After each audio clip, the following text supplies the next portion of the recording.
Greetings, everyone. Gleekon here again with another episode of Lore of Warcraft. I am going to try and bust one more out for us. Just peeking around, peeking ahead here. It seems as though we can probably... That last one didn't get us where I was thinking we might be able to go, which is the reveal of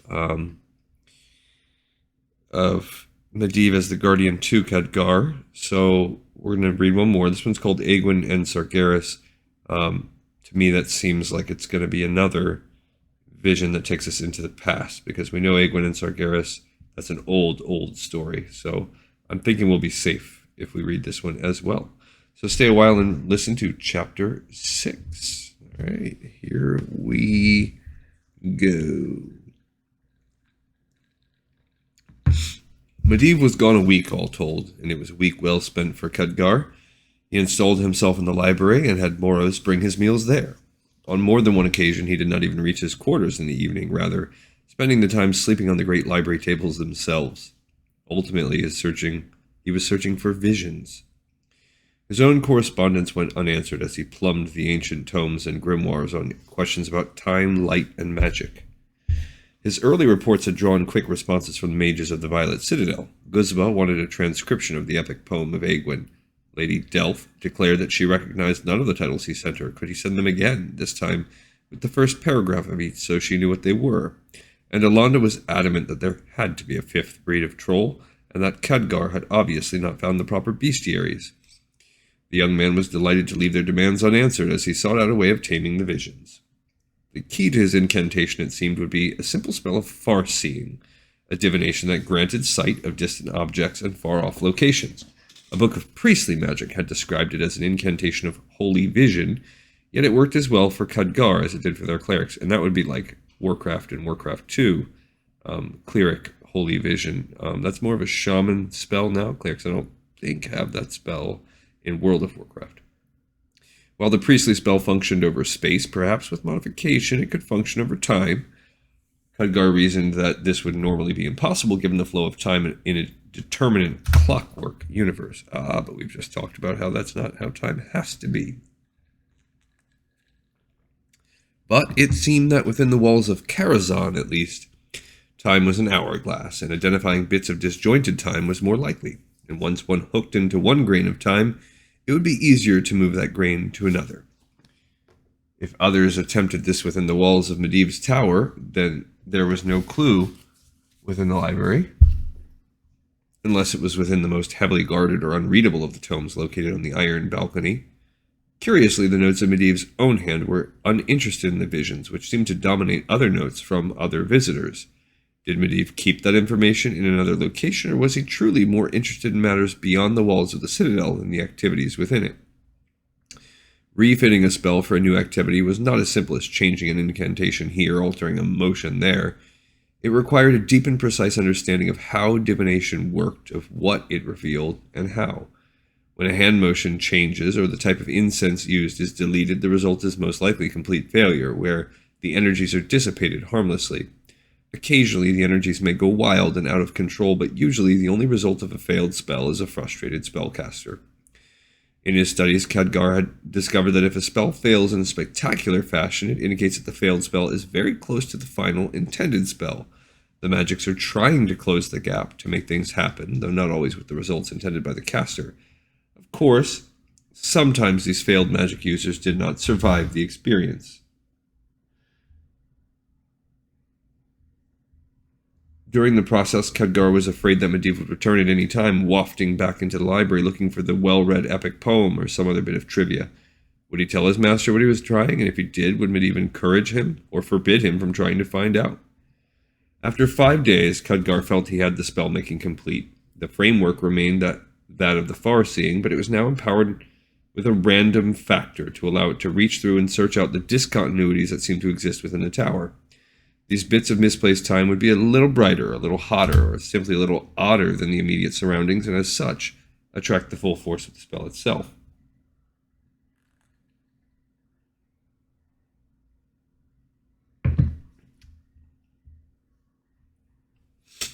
The spell, if it functioned, should in addition tune in the vision better.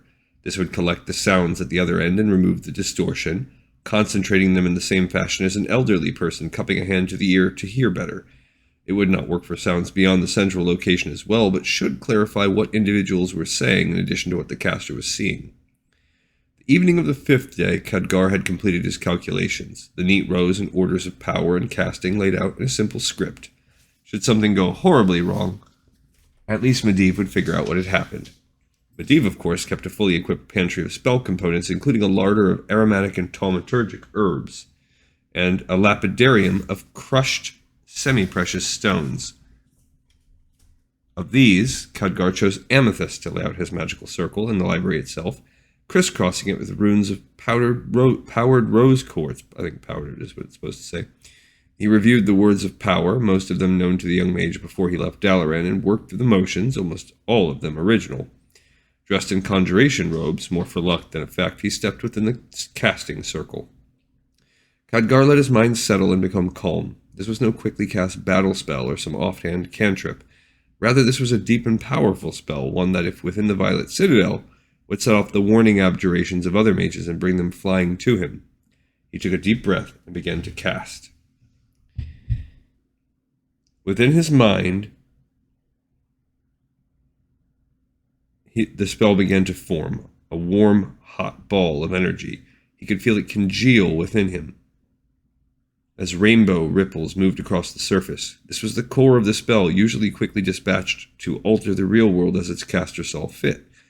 Khadgar fitted the sphere with the attributes he desired to seek out the bits of time that seemed to haunt the tower, sort through them, and bring together a single vision, one that he could witness spread before him. The ideas seemed to sync with the imaginary sphere in his mind, and in return, the sphere seemed to hum at a higher pitch, awaiting only release and direction.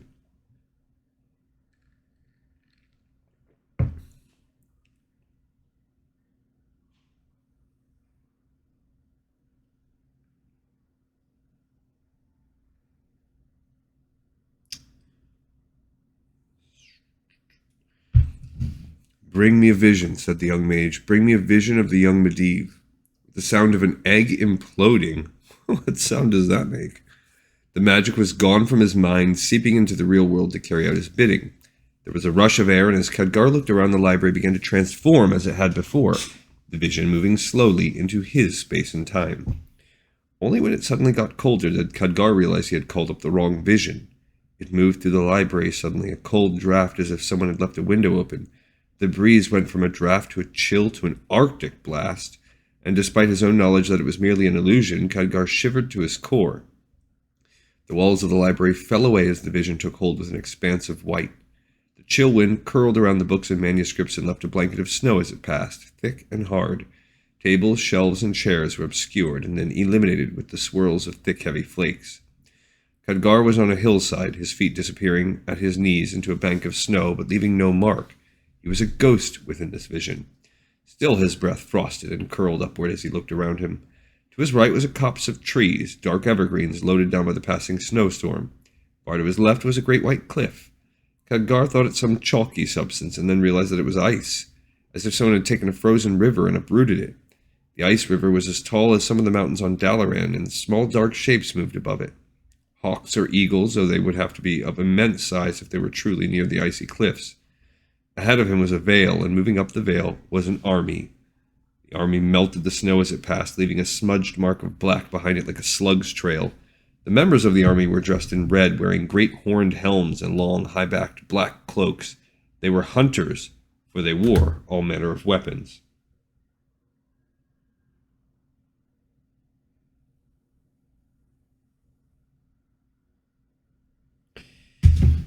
At the head of the army, its leader bore a standard, and atop the standard rode a dripping, decapitated head. Khadgar thought it some great green-scaled beast, but stopped himself when he realized it was a dragon's head. He had seen a skull of such a creature in the Violet Citadel, but never thought he would see one that had recently been alive. How far back had his vision truly thrown him? The army of giant things were bellowing what could have been a marching song, though it could just as easily have been a string of curses or a challenging cry. The voices were muddled as if they were at the bottom of a great well, but at least Khadgar could hear them. As they grew closer, Khadgar realized what they were. Their ornate helmets were not helms, but rather horns that jutted from their own flesh. Their cloaks were not garments, but great bat-like wings that jutted from their backs. Their red-tinged armor was their own thick flesh, glowing from within and melting the snow. They were demons, creatures from Guzba's lectures and Corrigan's hidden pamphlets, monstrous beings that exceeded even the orcs in their bloodthirst and sadism. The great broad-bladed swords were clearly bathed in crimson, and now Khadgar could see that their bodies were spattered with gore as well. They were here, wherever and whenever here was, and they were hunting dragons. There was a soft, distorted sound behind him, no more than a footfall on a soft carpet. Khadgar turned, and he realized that he was not alone on the hillock overlooking the demon-hunting party. She had come up from behind him unawares, and if she saw him, she paid him no mind. Just as the demon seemed a blight incarnate on the land, so too did she radiate her own sense of power. This was a brilliant power that seemed to fold and intensify as she glided along atop the surface of the snow itself. She was real, but her white leather boots left only the faintest marks in the snow. She was tall and powerful and unafraid of the abomination in the valley below. Her garb was as white and unspoiled as the snow around them, and she wore a vest made of small silver scales. A great white, hooded fur cape with a lining of green silk billowed behind her, held at her throat by a large green stone which matched her eyes. She wore her blonde hair simply, held in place by a silver diadem, and seemed less affected by the cold than the ghostly Khadgar.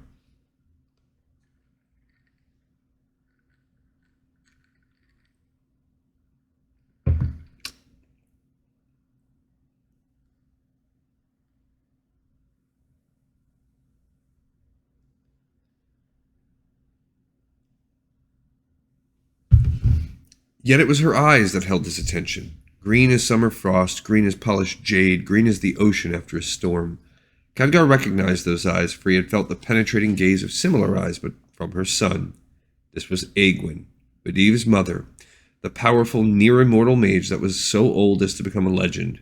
Khadgar also realized where he must be, and this was Aegwynn's battle against the demon hordes, a legend saved only in fragments, in the cantos of an epic poem on the library shelf. With a pang, Khadgar realized where his spell had gone wrong. Medivh had asked for that scroll before leaving, the last time Khadgar had seen him. Had the spell misfired, passing through a vision of Medivh himself, most recently, into the very legend that he was checking? Aegwynn frowned as she looked down on the demonic hunting party, the single line dividing her eyebrows showing her displeasure. Her jade eyes flashed, and Khadgar could guess the storm of power was brewing within her. It did not take long for that anger to be released. She raised an arm, chanted a short clipped phrase, and lightning danced from her fingertips. This was no mere conjurer's bolt, nor even the harshest strike of a summer thunderstorm. This was a shard of elemental lightning, arcing through the cold air and finding its ground in the surprised demonic armor. The air split down to its most basic elements as the bolt cleaved through it, and the air smelled sharp and bitter in its passing, the air thundering in to replace the space the bolt had briefly filled. Despite himself, despite knowing that he was a phantom, despite knowing that this was a vision, despite all this, and the fact that the noise was muted by his ghostly state, Khadgar grimaced and recoiled at the flash and metallic tolling of the mystic bolt. The bolt struck the standard bearer, the one bearing the severed head of the great green dragon.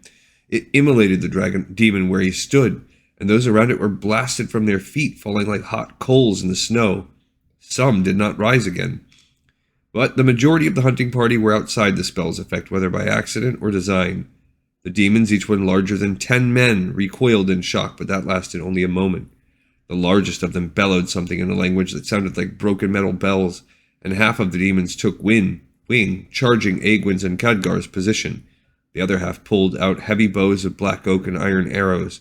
As they fired the arrows, they ignited, and a rain of fire descended upon them. See, again, it's just so painful, the repetition of the words, and it's not intentional, it's just sloppy. It's the kind of thing that, I mean, I could be 100% wrong, but it just smacks to me of someone trying to meet a deadline that's counting on an editor to clean things up, and they just never get there. Also, these demons are basically doom guards, and that's the only kind of demon, I believe, that existed in Warcraft 1 and 2. That's all you could summon. Aegwynn did not flinch, but merely raised a hand in a sweeping motion. The entire sky between her and the fiery rain erupted in a wall of bluish flame, which swallowed the orange-red bolts as if they had simply fallen into a river. Yet the bolts were merely to provide cover for the attackers, who burst through the blue wall of fire as it dissipated and dropped on Aegwynn from above.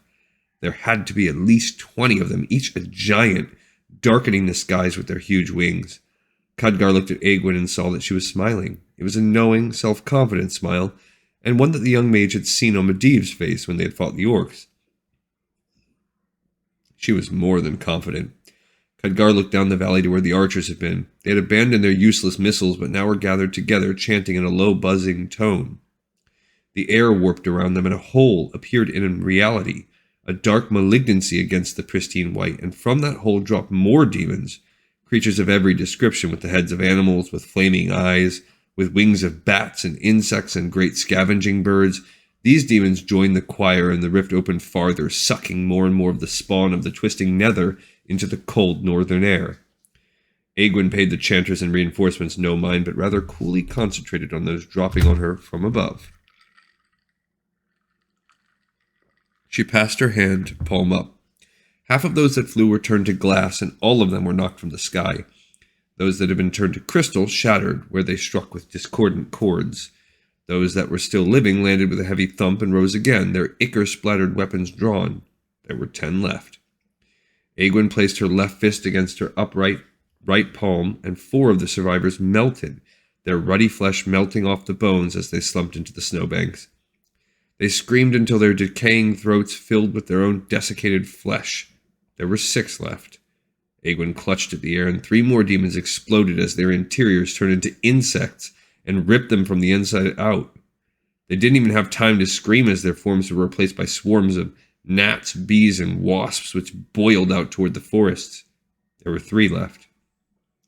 Aegwynn pulled her hands apart, and a demon had its arms and legs ripped from its torso by invisible hands. 2 left. Aegwynn raised 2 fingers, and a demon turned to sand, its dying curse lost on the chill breeze. 1 left. It was the largest, the leader, the bellower of orders.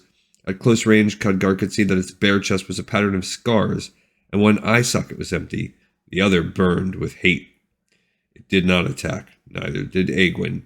Instead, they stopped, frozen for a moment, while the valley beneath them filled with demons. Finally, the great behemoth of a demon snarled. His voice was clear but distant to Khadgar's ears. "You are a fool, guardian of Tirisfal," it said, wrapping its lips around the uncomfortable human language. Aegwynn let out a laugh as sharp and as thin as a glass dagger. "Am I, foul spawn? I came here to spoil your dragon hunt. Seems that I have succeeded." "You are an overconfident fool," slurred the demon. "While you have been fighting only a few, my brothers in sorcery have brought in others, a legion of others. Every incubus and petty demon, every nightmare and shadowhound, every dark lord and captain of the burning legion, all have come here where you have fought these few." "I know," said Aegwynn calmly. "You know," bellowed the demon with a throaty laugh. "You know that you are alone in the wilderness, with every demon raised against you. You know?" "I know," said Aegwynn, and there was a smile in the voice. "I know you would bring as many of your allies as possible. A guardian would be too great a target for you to resist." "You know?" shouted the demon again. "And you came anyway, alone, to this forsaken place." "I know," said Aegwynn, "but I never said I was alone." Aegwynn snapped her fingers, and the sky suddenly darkened as if a great flock of birds had been disturbed and blocked the sun. Except they were not birds. They were dragons. More dragons than Khadgar even imagined existing. They hovered in place on their great wings, waiting for the guardian's signal. "Foul spawn of the burning legion," said Aegwynn. "It is you that are the fool." The demonic leader let out a cry and raised its blood-spattered sword. Aegwynn was too quick for it, and raised a hand, 3 fingers outstretched. The foul spawn's scar-ridden chest evaporated, leaving only a cloud of bloody motes. His brawny arms fell away to each side, its abandoned legs folded, and it collapsed. And its head, registering nothing so much as a look of shocked surprise, fell into the melting snow and was lost. That was the signal for the dragons. For as one, they turned on the collected horde of summoned demons. The great flying creatures swooped down from all sides, and flames sprung from their open maws. The front rows of demons were immolated, reduced to no more than ash in an instant, while others struggled to pull out their weapons to ready their own spells to flee the field. So there's a slight disparity. Up until that point, the only dragons Warcraft world had seen were the red dragons that were enslaved. But we know that there are the other 4 flights. And according to Chronicles, she had befriended the blue flight, I believe. So they should be shooting ice. In the center of the army, a chant went up, this one an intense pleading and a passionate cry. These were the most powerful of the demonic spellcasters, who concentrated their energies as those at the borders fought off the dragons at deadly cost. The demons regrouped and retaliated, and dragons now began to fall from the sky, their bodies riddled by iron arrows and flaming bolt, by sorcerous poisons and by maddening visions. Still, the circle around the center of the demons shrank, as more and more of the dragons took their revenge against the demons for the hunt, and the cries in the center became more desperate and indistinct. Khadgar looked at Aegwynn, and she was standing stock still in the snow, her fists clenched, her green eyes blazing with power, her teeth locked in a hideous grin. She was chanting too, something dark and inhuman and beyond even Khadgar's ability to recognize. She was fighting the spell the demons had constructed, but she was pulling energy from it as well, bending mystic force contained within back on itself like layers of steel in a sword's blade are folded back on themselves to make the blade stronger and more potent. I don't know if that's how it works. I've never forged a sword, but I do can think of some katana, like 7-layered steel and stuff like that. So, okay. Checks to me. The cries of the demons in the center reached a fever pitch, and now Aegwynn was shouting herself. A nimbus of energy coalesced around her. Her hair was loose and flying now, and she raised both arms and unleashed the last words of her conjuration. And there was a flash at the center of the demonic horde, at the center where the casters chanted and screamed and prayed. It was a rip in the universe, this time a bright rip, as if a doorway into the sun itself had been opened. The energy spiraled outward, and the demons did not even have time to scream as it overtook them, burning them out and leaving the shadows of their afterimage as their only testament. All of the demons were caught, and a few of the dragons as well who strayed too close to the center of the demonic horde. They were caught like moths in a flame and snuffed out just as surely. Aegwynn let out a ragged breath and smiled. It was the smile of the wolf, of the predator, of the victor. Where the demonic horde had been, there was now a pillar of smoke rising to the heavens in a great cloud.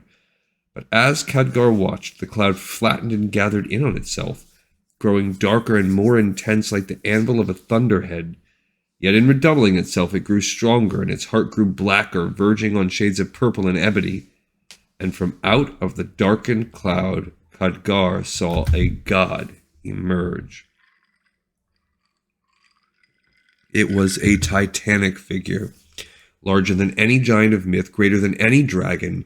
Its skin looked like it was cast in bronze, and it wore black armor made of molten obsidian.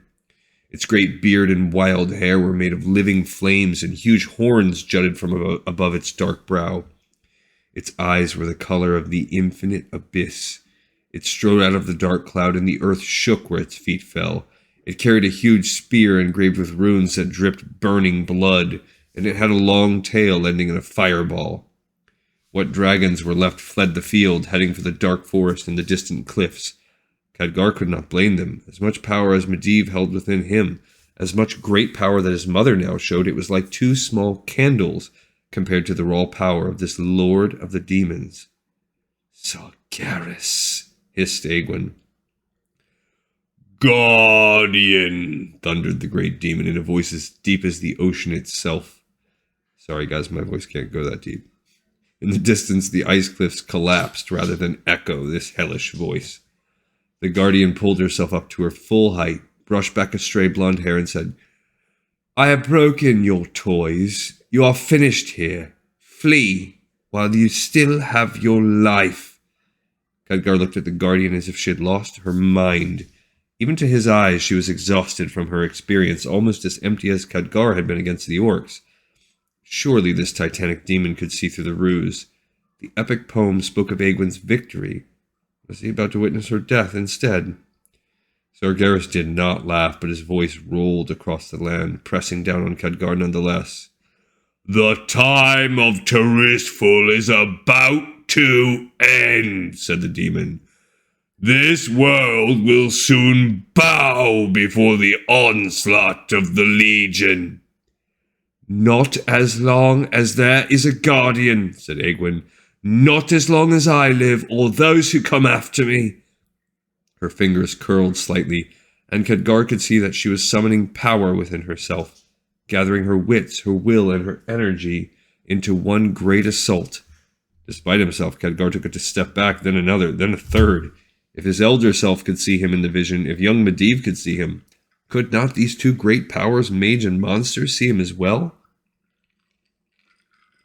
Or was he too small to notice, perhaps? "Surrender now," said Sargeras. "I have use of your power." "No," said Aegwynn, her hands in tight balls. "Then die, Guardian, and let your world die with you," said the titanic demon, and raised his bleeding rune spear. Aegwynn raised both hands and unleashed a shout, half curse and half prayer.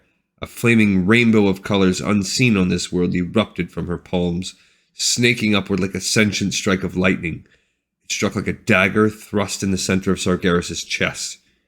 It seemed to Khadgar like a bow shot fired against a boat, as small and as ineffective, yet Sargeras staggered under the blow, taking a half step backward and dropping his huge spear. It struck the ground like a meteorite, hitting the earth, and the snow rippled beneath Khadgar's feet. He fell to one knee, but looked up at the demon lord. When Aegwynn's spell had struck, there was a darkness spreading. No, not a darkness, but rather a coolness. The heated bronze flesh of the Titan demon dying and being replaced with a cold, inert mass. It radiated from the center of its chest like a wildfire, leaving consumed flesh behind it. Sargeras regarded the growing devastation with surprise, then alarm, then fear. He raised a hand to touch it, and it spread to that limb as well, leaving an inert mass of rough black metal behind. Now Sargeras started chanting himself, pulling together what energies he possessed to reverse the process, to staunch the flow, to put out the consuming fire. His words grew hotter and more passionate, and his unaffected skin flicked with renewed intensity. He was glowing like a sun, shouting curses as the dark coolness reached where his heart should have been. And then there was another flash, this one as intense as the one that consumed the demon horde, centered on Sargeras himself. Khadgar looked away, looked at Aegwynn, who watched as the fire and darkness consumed her foe. The brightness of the light dimmed the day itself, and long shadows stretched out behind the mage. And then it was over. Khadgar blinked as his eyes regained their sight. He turned back to the veil, and there was the titanic Sargeras, inert as a thing made of wrought iron. The power burned out of him. Beneath his weight, the heated Arctic ground started to give way, and slowly his dead form fell forward, remaining whole as it mashed into the ground. The air around them was still. Aegwynn laughed. Khadgar looked at her, and she looked drained both by exhaustion and by madness. She rubbed her hands and chuckled and started to walk down toward the toppled Titan. Khadgar noticed that she no longer rested delicately atop the drifts, but now had to slog her way down the hill. As she left him, the library began to return. The snow began to sublimate in thick clouds of steam, and the shadowy forms of the shelves, the upper gallery, and the chairs slowly made themselves visible.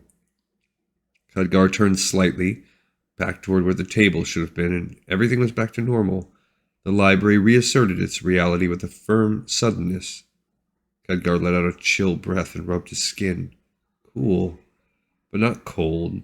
The spell had worked well enough in generalities, if not particulars. It had called the vision, but not the desired one. The question was what went wrong and what was the best way to fix it. The young mage reached for his scribe's pouch, pulling from it a blank sheet of parchment and tools.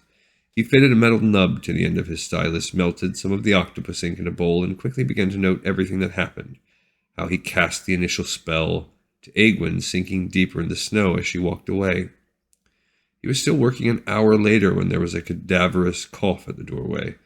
Khadgar was so wrapped up in thought that he did not notice until Moros coughed a second time. Khadgar looked up, mildly irritated. There was something important he was about to write, but it was eluding him. Something that was just at the corner of his mind's eye. "The Magus is back," said Moros. "Wants you up at the observatory level." Khadgar looked at Moros blankly for a moment before the words gained purchase in his mind.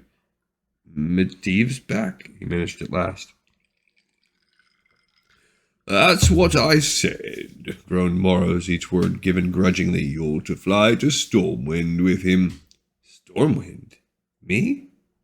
Why?" managed the younger mage.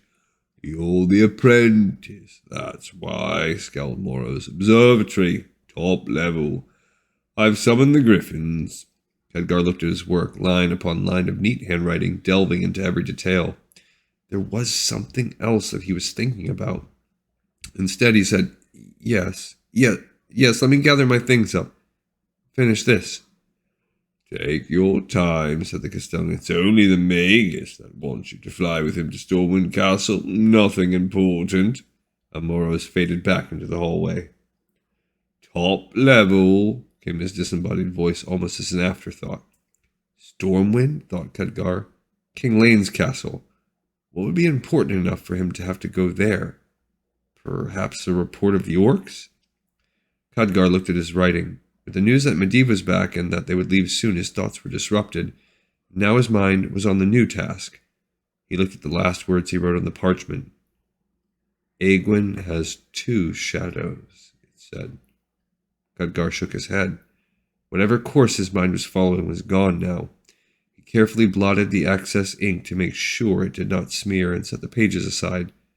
Then he gathered his tools and quickly headed for his quarters. He would have to change into traveling clothes if he was going Griffinback, and would need to pack his good conjuring cloak if he was going to meet royalty. Okay, so that was cool. I believe when we read Chronicles and we read that happen, that was one of the things that I said this would be the type of thing that it would be cool to read about. And I had hoped this would be the book to do it. So we're not going to get all of those things from Medivh's life, from his timeline. But that was a cool one. The 2 shadows obviously being because Aegwynn is possessed by Sargeras. But we're still not there where he admits it. This call to Stormwind, I'm not sure, because this could go, okay, this is just him meeting some more people. Maybe there's another time travel. Well, probably not, but this could just be him meeting some major players and us visiting Stormwind. Or they could be moving us to the next level of attacks. So I'm going to have to spoiler it for myself. So the next episode, we're either going to read this trip to Stormwind, which is what I kind of hope. Not that I don't want to get to the games. I've been wanting that more than anything, but I just feel like we're not quite there yet with our timeline synced up. Yeah, or we're going to start the game on the very next episode. So this episode is in the pipes 5x5, and we'll find out together on the next episode of Lore of Warcraft. Thank you so much for your time, for listening. See you on the next episode.